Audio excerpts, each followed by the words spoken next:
নমস্কার,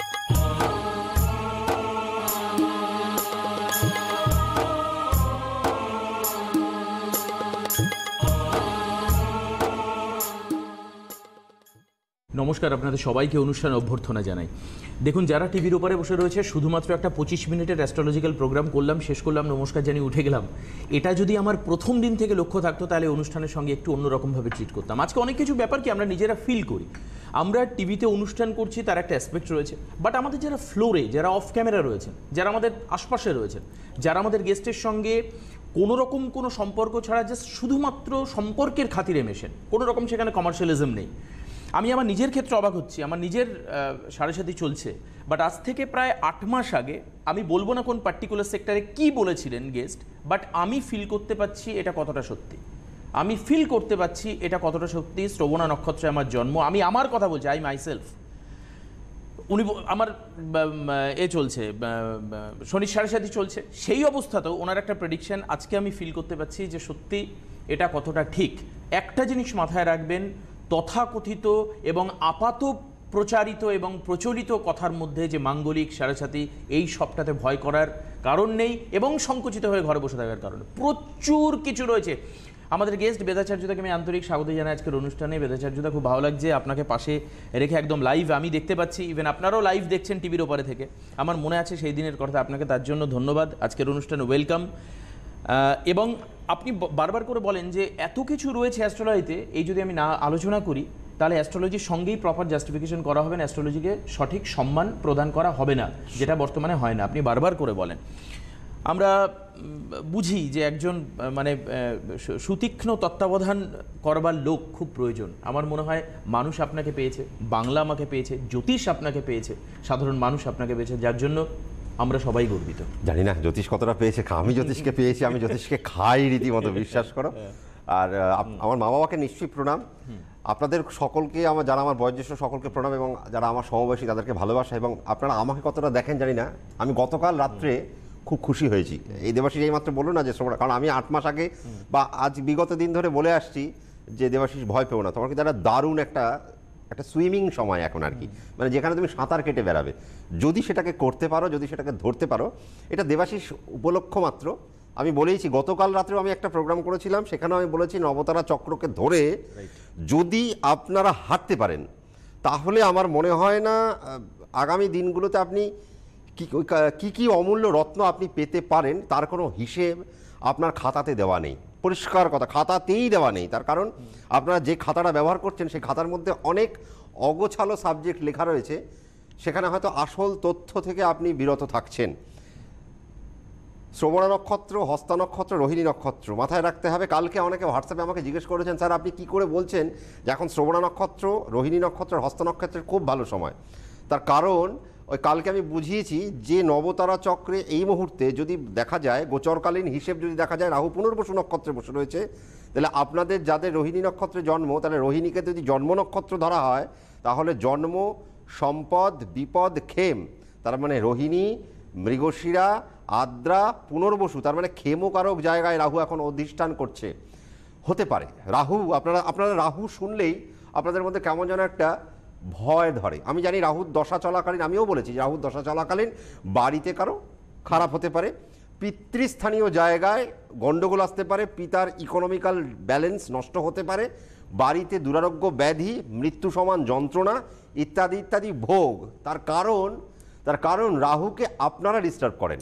এবার রাহুকে আপনারা বলেন যে রাহু খুব খারাপ, কিন্তু রাহু দেখুন, রাহু এমন একটা জিনিস, রাহু হচ্ছে বায়ু।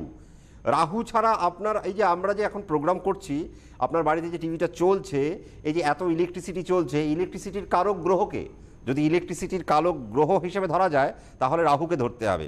আমরা জানি যারা ইলেকট্রনিক্স অ্যান্ড কমিউনিকেশন পড়ে বা ইঞ্জিনিয়ারিং পড়ে, বা যারা ইলেকট্রিক্যাল ইঞ্জিনিয়ারিং পড়ে, যারা আইটিআই সেক্টর বা ডিপ্লোমা ইঞ্জিনিয়ারিংয়ের ক্ষেত্রে বা পলিটেকনিকের ক্ষেত্রে যারা এই ধরনের পড়াশুনোগুলো করে, তাদের ক্ষেত্রে কিন্তু রাহুকে প্রবল হওয়া অত্যন্ত প্রয়োজনীয়। তার মানে দেখো, এখান থেকে একটা জিনিস তো উঠে আসছে যে এই যে এখন যে মাধ্যমিক, উচ্চ মাধ্যমিক শেষ হলো, এখন প্রত্যেকটা বাচ্চা কোন দিকে পড়াশোনা করবে, কি নেবে, কেন নেবে, তার একটা খুঁটিনাটি বিবরণ নিয়ে তবে আমি আমার ফিউচার প্ল্যানিংটাকে করব। আপনি কি বলছেন বেদাচার্যদা যে একাডেমিক সেক্টরে নবতারা চক্রকে আগে জাস্টিফাই করাটা উচিত, দেখা উচিত? 100 বার। আজকে দেখো এই মুহূর্তে যারা উচ্চ মাধ্যমিক পাশ করছে তাদের যদি রাহু ভালো জায়গায়, রাহু হয়তো মিত্রতে বসে রয়েছে, অতি মিত্রে বসে রয়েছে, রাহু যদি সাধক নক্ষত্রে বসে যায়, তার মানে তো তুমি এখন হায়ার স্টাডি যেরকম সাবজেক্টগুলোতে হয়, হায়ার স্টাডি মানে কিন্তু এই নয় যে আপনি পিএইচডি করবেন বা রিসার্চ করবেন, সেটাকে বলা যাচ্ছে না। হায়ার স্টাডি মানে আপনি আকাশ তত্ত্বের উপর পড়াশোনা, অর্থাৎ যেটাকে আমরা বলি অ্যাস্ট্রোনট, অর্থাৎ যারা স্পেস নিয়ে পড়াশোনা করে, তারা কিন্তু এই মুহূর্তে এই জায়গায় বিচরণ করতে পারে। তাহলে সেই সাবজেক্টটাকে আমাকে ধরতে হবে। নবতারা চক্রের প্রত্যেকটা জায়গায়, আজকে শ্রবণা নক্ষত্রে আমি এইমাত্র বোঝাচ্ছিলাম, তোমাকেই বোঝাচ্ছিলাম যে আপনারা তো সাড়ে সাথী করে মাথা খারাপ করছেন। ভাবুন তো, মকর রাশি শ্রবণা নক্ষত্রে আপনার জন্ম,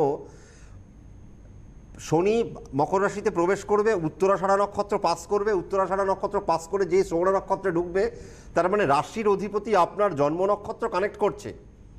কি কেল্লাফতে হতে পারে, কি কি লাড্ডু আপনি পেতে পারেন, কত মিষ্টি দই আপনি পেতে পারেন, সেটাকে খেয়েছেন, সেই জায়গাটাকে খেতে হবে। বেসিক্যালি কেন আমার গত কয়েকদিন ধরে আমাকে দেখলাম কয়েকজন বলছে যে কিসের পায়া, পায়া নাকি আমি পায়াটায় আলোচনা করি, তো তিনি বলছেন, তারা কেউ বললেন আর কি যে কিসের পায়া, কি খাটের পায়া না টেবিলের পায়া, যন্ত্রণা হচ্ছে। তো আমার মনে হয় কোথাও না কোথাও এই ব্যাপারটা যে বাংলার টিচার সে যদি বলে যে সন্ধি বিচ্ছেদ কি, এর থেকে লজ্জাজনক আর কিছু হতে পারে না। তাহলে আমার মনে হয় হায় রে জ্যোতিষ, তুমি পায়া জানো না, হায় রে জ্যোতিষ তুমি নক্ষত্রের কারো কথা জানো না, তো হায় রে জ্যোতিষ তুমি চরণ জানো না। তাহলে এই চরণ, করণ, পায়া, তিথি, গোচর, নবতারা চক্রে তার হিট, কোন কোন গ্রহ কোন কোন নক্ষত্রে গিয়ে কি কি কোন তারায় বসে রয়েছে। নবতারা মানে 9টা তারা, তো আমাদের 27টা নক্ষত্র, 27টা নক্ষত্রের মধ্যে 9খানা গ্রহকে, 9খানা নক্ষত্রকে 3 ভাগে ভাগ করা হয়েছে। এই 3টে ভাগে ভাগ করে প্রত্যেকটাকে এক একটা তারামণ্ডলীর মধ্যে ফেলা হয়েছে। এই তারামণ্ডলী, যেমন কেতুর নক্ষত্র একটা মণ্ডলী, শুক্রের নক্ষত্র, মঙ্গলের নক্ষত্র, চন্দ্রের নক্ষত্র, সব নক্ষত্রগুলো এক একটা তারায় বসে রয়েছে। এবার কে কোন জায়গায় হিট করবে, কে কোন জায়গায় খেলবে, দেখো একটা মানুষের সারা জীবন কিন্তু ভালো যেতে পারে না, হতে পারে না। একটা মানুষের সারা জীবন যদি ভালো যায় তাহলে কাল চক্র ভুল হয়ে যাবে। কেউ আছেন ফোনে? ঠিক, আমি আসছি। একজন রয়েছে, তবে আপনি যে ব্যাখ্যাটা করলেন, এই ব্যাখ্যা করার মতো মানুষের আজকে খুব অভাব। ওই জন্য আপনি বললেন যে বাংলা ভাষা পড়ে কি জানে না, বললেন সন্ধি বিচ্ছেদ জানে না, মানে এটা কি ওই পলাশির যুদ্ধের সন্ধি নাকি সন্ধি, সেরকম আর কি, সেইটা যায় না। আমি সেই বাংলা ভাষাতেই কথা বলি। ওনার ক্ষেত্রে বাংলা ভাষাতে একটা শব্দ রয়েছে বর্ণ বিপর্যয় হওয়া, ওনার মনে হয় জ্যোতিষ বিপর্যয় ঘটেছে। কে রয়েছেন ফোনে? হ্যালো, নমস্কার, আমি কল্যাণী থেকে বলছি। নমস্কার দেবাশিস দা, নমস্কার বেদাচার্য দা। হ্যাঁ নমস্কার। আমি আমার ছেলের সম্পর্কে একটু জানবো। আচ্ছা বেশ, আচ্ছা আগে আমাকে একটু ছোট্ট করে বলুন, এটা আমাকে কেউ ফোর্স করে না, বাট আমার জিজ্ঞেস করতে খুব ইচ্ছে হয়, ভালো লাগে যে অনুষ্ঠান থেকে কি আপনারা কিছু অতিরিক্ত পান অনেক কিছু জানি, বাট অনেকে করে অনেক পাই, মানে জ্যোতিষের যে অনেক তথ্য এতদিন চাপা পড়েছিল প্রোগ্রামের মধ্য দিয়ে, কিন্তু সেটা আমরা অনেকটাই জানতে পারি। মানে স্যারের প্রোগ্রামটা আমাদের কাছে একটা পজিটিভিটি এনে দেয়, মানে প্রেরণা দেয় আমাদেরকে। মানে এখন তো স্যার অনেক লাইভ করেন, সুতরাং পজিটিভিটি আমাদের মধ্যে আরো বাড়ে স্যারের লাইভ প্রোগ্রামগুলো দেখে। ধন্যবাদ আপনাদের আশীর্বাদ। কোথা থেকে বলছেন? আমি কল্যাণী থেকে বলছি, আমার ছেলের সম্পর্কে একটু জানবো। কি নাম ছেলের নাম? হ্যালো, ছেলের নাম সৌরভ সাহা। আচ্ছা, সৌরভের জন্ম তারিখ দিদি? 4 সেপ্টেম্বর 91। আচ্ছা, 4/9 সালটা 91। টাইম বলুন? দুপুর 3টে। আচ্ছা, জন্মস্থান হচ্ছে বেহালাতে ছিল। হ্যাঁ, জন্মবার বুধবার ছিল। হ্যাঁ। আচ্ছা দিদি, আমি একটা কথা বলি। আমি গতকাল রাতে ওই একই বলেছিলাম যে আমি সবাইকে এবার জিজ্ঞেস করব, আপনারা জ্যোতিষটাকে কি হিসেবে দেখেন? আপনি জ্যোতিষটাকে কি ভাবেন? যেটা অলৌকিক সাবজেক্ট, এটা শুধু প্রেডিক্টেবল অলৌকিক সাবজেক্ট না, এটা যে মানে মানে মানে মানুষের জীবনের মানে এগোতে যে কতটা সাহায্য করে সেটা বোঝা যায়। মানে মানে আপনাদের কাছ থেকে আমরা শুনে, মানে আপনাদের কোন দিকে আমাদের মানে ছেলে মেয়েদের আর কি মানে ডেস্টিনেশন, সেটা আমরা বুঝতে পারি। মানে তাদের সামনে যে মানে কোন দিকে গেলে তাদের ভালো সেটা বুঝতে পারি। আর আপনার যে পঞ্চাঙ্গের বিশ্লেষণ, এটা সত্যিই খুব ভালো। Thank you. আর ঘটনা হচ্ছে, সত্যি কথা বলতে কি জানো তো, আমরা তো ডাক্তার দেখাই। আপনার প্রোগ্রামে পেয়েছি বলে একটাও বাড়িয়ে কথা বলছি না, সত্যিকারেরই আপনার প্রোগ্রামটা খুব ভালো লাগে, খুব ভালো না লাগে। না, আমি তো আপনি বলবো বাড়িয়ে আমার ভুল। বলবেনই বা কেন? আপনাকে কেউ বলেছে বাড়িয়ে বলতে? না, তার থেকে বড় কথা, আমি তো সবাইকে একটা বলি যে আপনারা আমার ভুল বলুন, আমি নিশ্চয়ই এখনো শিখতে চাই।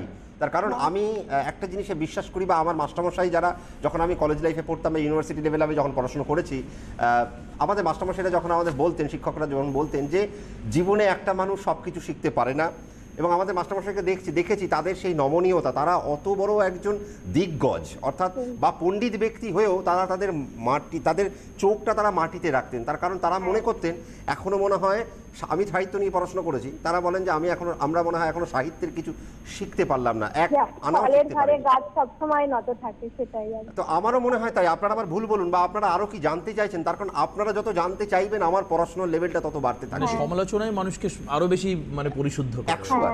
আপনার ছেলের তো ধনু রাশি মিথুন, ধনু লগ্ন মিথুন রাশি। হ্যাঁ হ্যাঁ, আমি এইমাত্র বললাম জন্ম নক্ষত্র নিয়ে। ওটা? হ্যাঁ বলুন। বুধবার তো ওটা? হ্যাঁ দিদি, বুধবার। আচ্ছা আচ্ছা, ঠিক আছে। বুধবারে জন্ম, ধনু লগ্ন মিথুন রাশি, পুনর্বসু নক্ষত্রে জন্ম, চরণ পেয়েছে 1 কৃষ্ণপক্ষের একাদশী তিথি, তাম্র পায়া ব্যতিপাত যোগ। এবার বলি তাম্র পায়া, এই যে আমরা এক্ষুনি বলছিলাম পায়া জানতে হয়, তাম্র পায়া একটা সাত্ত্বিক পায়ার মধ্যে পড়ে। আসলে যদি আপনি ইতিহাস দেখেন, ইতিহাসকে যদি আমরা দেখি, তাহলে জ্যোতিষ কারা মানত, জ্যোতিষ মানত বা জ্যোতিষকে কোথায় বেঁধে রাখা হয়েছিল। আপনারা নবরত্ন আমরা পড়েছি আগে, যে একটা রাজার সভায় 9টা রত্ন থাকতেন, একজন কবি, একজন জ্যোতিষ, একজন মন্ত্রী, এবং এইভাবে চলতে থাকতো।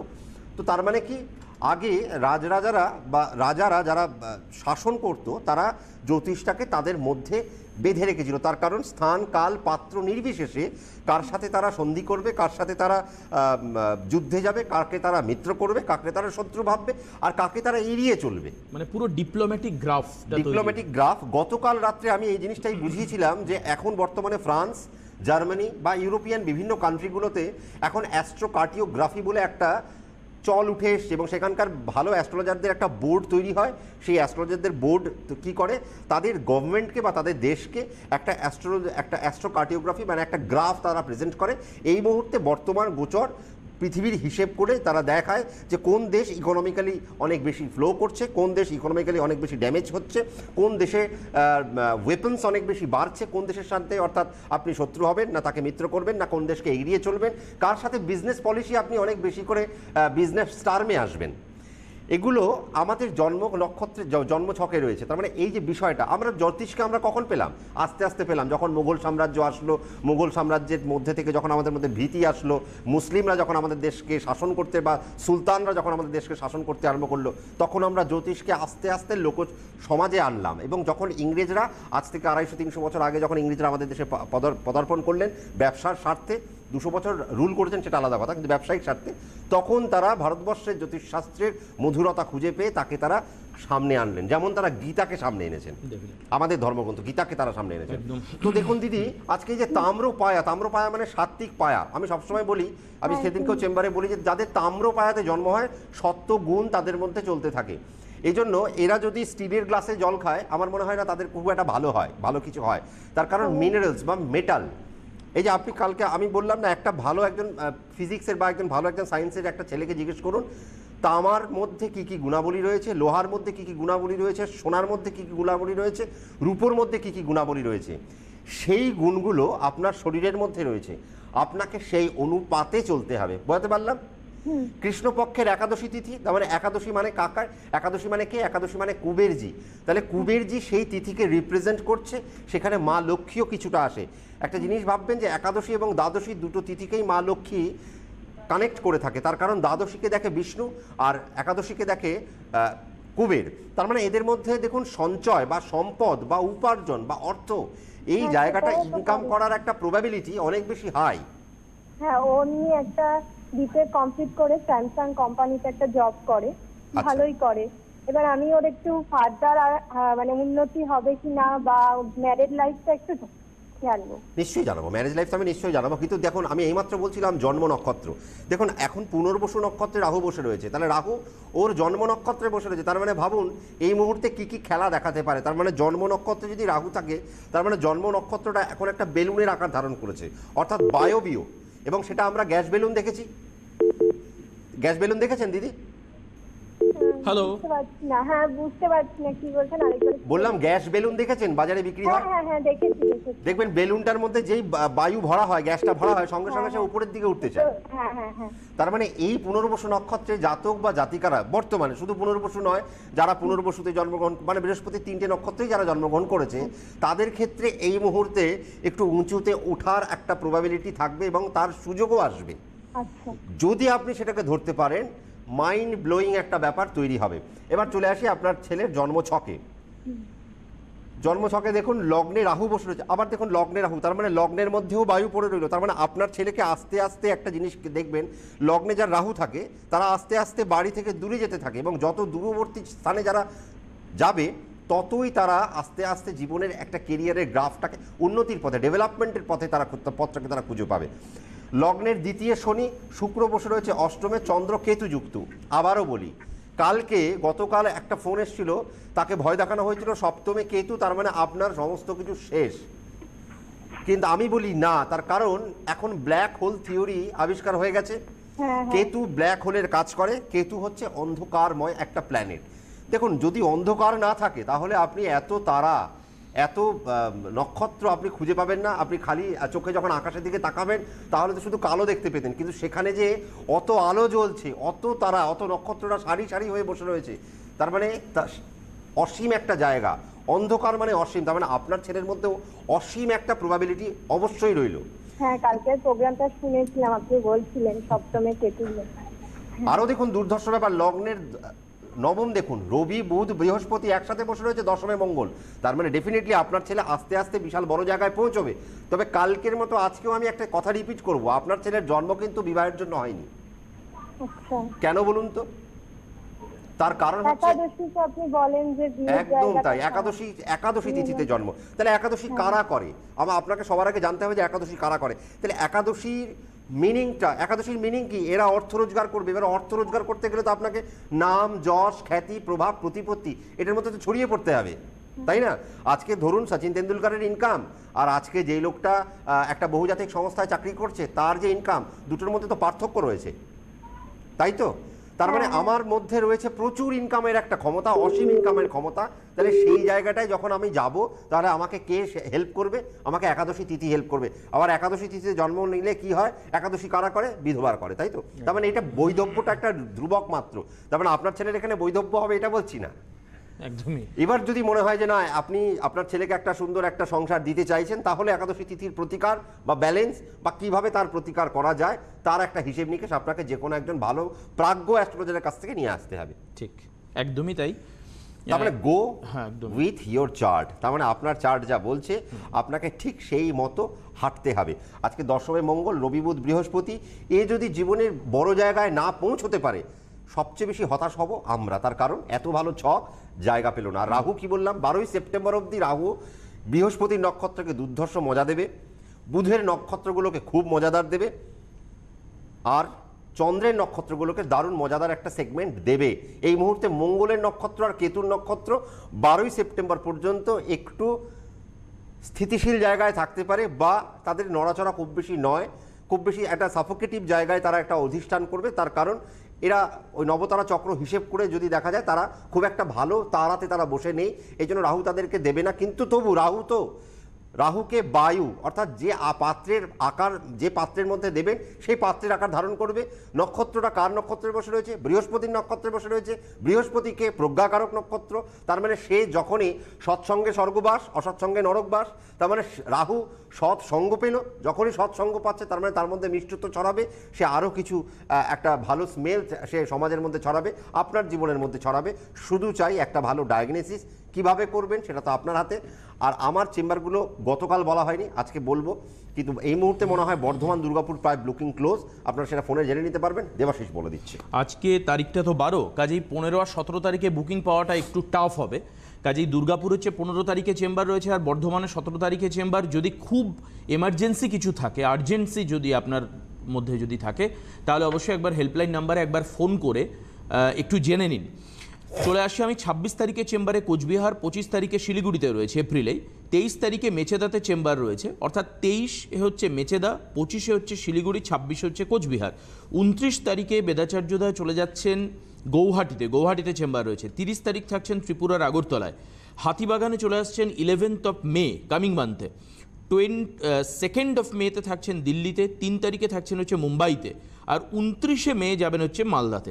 কাজেই দেখুন চেম্বার কিন্তু খুব একটা ফ্রিকুয়েন্টলি যে চেম্বার পাচ্ছেন সেটা কিন্তু নয়। তা ওনাকে বিভিন্ন কাজে ব্যস্ত থাকতে হয়, ইনস্টিটিউট নিয়ে ব্যস্ত থাকতে হয়, বাইরের আমাদের দেশের বাইরে সেমিনারে যেতে হয়, নানান রাজ্যে অ্যাস্ট্রোলজিক্যাল কনভেনশন অ্যারেঞ্জ করতে, এই সমস্ত কারণের জন্য ব্যস্ত থাকতে হয় তাকে। তো কাজেই যে কটা চেম্বার পাচ্ছেন তার যতটা অ্যাডভান্টেজেস আপনি নিতে পারেন সেটাকে নিন। তার কারণ সত্যিই তো এটা ঠিক যে আমরা যদি আমাদের ভালো সময়টা নাই জানতে পারি অ্যাস্ট্রোলজিক্যাল এই ছকের মাধ্যমে, তাহলে আমরা তার বেনিফিটটা তুলব কী করে, কবে পাবো, আমরা বেনিফিটটা নেব কী করে বা পাবো কী করে। ঠিক, এটা চলে আসি গড়িয়াহাটে শুক্রবার চেম্বার রয়েছে, 13-5 ব্যারাকপুরে চেম্বার রয়েছে, 14 তারিখে কৃষ্ণনগর চেম্বার রয়েছে, 15 তারিখ বহরমপুরে চেম্বার রয়েছে। দক্ষিণেশ্বরে প্রত্যেক রবিবার থাকে। আর আন্দামানের যে সমস্ত দর্শকেরা আমাদের অনুষ্ঠান দেখছেন তারা জুন মাসের জন্য প্রস্তুত হন। আমি নিশ্চয়ই এই জায়গা থেকে, আমি বা যেই হোক আমরা যারা রয়েছে এখানে তারা বলে দেবো যে জুন মাসের চেম্বারের ডেট কবে। বুকিং নাম্বার টেলিভিশন স্ক্রিনের কোনায় বাদিকে বুকিং নাম্বার বলে লেখা রয়েছে, দেখুন 9830771807 হচ্ছে একটা নাম্বার বুকিংয়ের জন্য, দ্বিতীয় নাম্বার 9830772058, এই দুটো নাম্বারে আপনাকে যোগাযোগ করতে হবে। দাক্ষা ইনস্টিটিউটের 3টি ব্রাঞ্চ আপনি জানেন, দক্ষিণেশ্বর, শ্যামবাজার এবং শিলিগুড়ি, এই সমস্ত জায়গাতেই ভর্তি চলছে। কন্ট্যাক্ট নাম্বার হচ্ছে 9051451482, টিভি স্ক্রিনে যাচ্ছে, দেখে নিন, ফোন করুন, অ্যাস্ট্রোলজি সম্পর্কে জানুন। আমার মনে হয় জানলে ভালো হবে। সবসময় যে আপনি প্রফেশনাল অ্যাস্ট্রোলজার হবেন এরকমটা নয়, অ্যাস্ট্রোলজিকে নিজের আমার দক্ষিণেশ্বরের বুকিং এখন দক্ষিণেশ্বরে বন্ধ হয়ে গেছে, দক্ষিণেশ্বরে এই মুহূর্তে ভর্তি হচ্ছে না, ক্লোজ হয়ে গেছে। শ্যামবাজারে ভর্তি চলছে, শিলিগুড়িতে ভর্তি চলছে। আর সবচেয়ে মজাদার বিষয় যেটা আমি আগে অ্যানাউন্স করেছিলাম এবং সেটা আজকে আবার নতুন করে অ্যানাউন্স শুরু করলাম, সেটা হচ্ছে পয়লা বৈশাখের পরেই আমরা এবার সেই হেল্পলাইন নাম্বারটা আমরা আপনাদেরকে প্রোভাইড করব। আমিও এইরকম একটা অ্যাস্ট্রিও কার্টোগ্রাফি আপনার বাচ্চার হাতে তুলে দিতে চাই থ্রু মাই ওয়ার্কশপ। এই ওয়ার্কশপটা কবে হবে? এই ওয়ার্কশপটা হবে সেপ্টেম্বর মাসে, মানে অর্থাৎ পুজোর আগে যে সময়টা একটা ছুটি অন্তত আমরা পাবো। ক্লাস 8, 9, 10 এবং 11, 12 আজ অব্দি আমার মনে হয় এই ভাবনাটা কেউ ভাবেনি, কারণ সবাই তো অনেক রকম কিছু করতে গেছে। কিন্তু আপনার সন্তানের মধ্যে কি কি গুণাবলী রয়েছে আপনি অন স্ক্রিন অন স্টেজ সেটা হয়তো আমার চেম্বারে সম্ভব নয়। তার কারণ গতকাল আমাকে অনেকে হোয়াটসঅ্যাপ করেছেন, অনেকে ফেসবুকে আমার সাথে কানেক্ট করেছেন যে স্যার আপনি কালকে যে অ্যাস্ট্রোকার্টোগ্রাফি বা আপনি যে যে কানেকশনের কথাগুলো বললেন সেগুলো আমরা কি করে পাবো। দেখুন এগুলো তো বেসিক্যালি অনেক রিসার্চের ব্যাপার। আপনার ছককে নিয়ে আমার অনেক রিসার্চ করতে হবে, সেই রিসার্চের জন্য আমারও অনেক সময় প্রয়োজন, সেটা একটা দেখাতে মনে হয় না সম্ভব। এবং তার জন্য আমি আমার একটা বোর্ড তৈরি করেছি, ঠিক সেখানে আমি মানে কি বলবো, আমি লিডিং একটা ডিপার্টমেন্ট নেব, আর বাদবাকি আমার কিছু সঙ্গী থাকবে, তারা আমাকে হেল্পিং হ্যান্ড হিসেবে কাজ করবে। এবং আপনার যে জন্মছক, সেই জন্মছকের মধ্যে কী কী প্রবাবিলিটি লুকিয়ে রয়েছে, আপনি কোন কোন জায়গায় পেতে পারেন। যেমন আমি দ্বাদশী তিথি নিয়ে বললাম যে দ্বাদশী তিথির মালিক হলেন বিষ্ণু। তিনি কি করেন? তিনি প্রিজার্ভ করেন। ব্রহ্মা সৃষ্টি করেছেন। মহেশ্বর তিনি কি করেছেন? তিনি ডিস্ট্রয় করেন। ব্রহ্মা তো সৃষ্টি করে ফেললেন, কিন্তু তাকে লালন পালন কে করবে, তার ব্যালেন্স কে করবে? সেই ব্যালেন্সের ভার পড়লো কার উপর? বিষ্ণুর উপর। তার মানে দেখুন আপনারা যারা দ্বাদশী তিথিতে যাদের জন্ম, তারা যদি তাদের কোয়ালিটিকে প্রিজার্ভ করতে পারেন, তারা যদি তাদের ব্রেন, অর্থাৎ দেখুন তার হাতে, বিষ্ণুর হাতে থাকে একটা সোর্ড, সে সোর্ড দিয়ে সে কী করে? সে সোর্ড দিয়ে সে মায়াকে ত্যাগ করে। আর সুদর্শন চক্র দিয়ে কি করে? সে তার খারাপ সময়কে ভালো সময়ে পরিণত করে। অর্থাৎ যারা দ্বাদশী তিথিতে জন্ম তাদের মধ্যে এই ক্ষমতাগুলো রয়েছে, তারা খারাপ সময়টাকে তারা কি করে উত্তীর্ণ করবে। ঠিক তেমনই আপনার তো কোনো না কোনো একটা তিথিতে জন্ম, তাহলে আপনি সেটাকে কিভাবে কাজে লাগাবেন, আপনি প্রিজার্ভ করবেন কি করে, আপনার সেই জায়গাগুলো কি, সেগুলো আমরা সেই ওয়ার্কশপে বলবো। আপনারা হেল্পলাইন নাম্বারেও ফোন করতে পারেন, কিন্তু বাদবাকি কথা আজকে হয়তো শেষ। আমি আবার 6:35 আজকে আবার লাইভে আসবো। ততক্ষণ পর্যন্ত ভালো থাকুন, আরও কিছু নতুন তথ্য নিয়ে আসছি। একদম আজকের মতো বিদায় নিতে হচ্ছে। সবাই ভালো থাকুন, সুস্থ থাকুন। নমস্কার আপনাকে, বেদাচার্যদা, নমস্কার সবাইকে। দক্ষা মাইথিক ওয়ার্ল্ড অফ অ্যাস্ট্রোলজি, মাইথোলজির বিজ্ঞানসম্মত তথ্য জেনে আদি সনাতন জ্যোতিষ শেখার একমাত্র প্রতিষ্ঠান দক্ষা। বাস্তু, হোরা, সংখ্যাতত্ত্ব ইত্যাদি শিখতে যোগাযোগ করুন 9051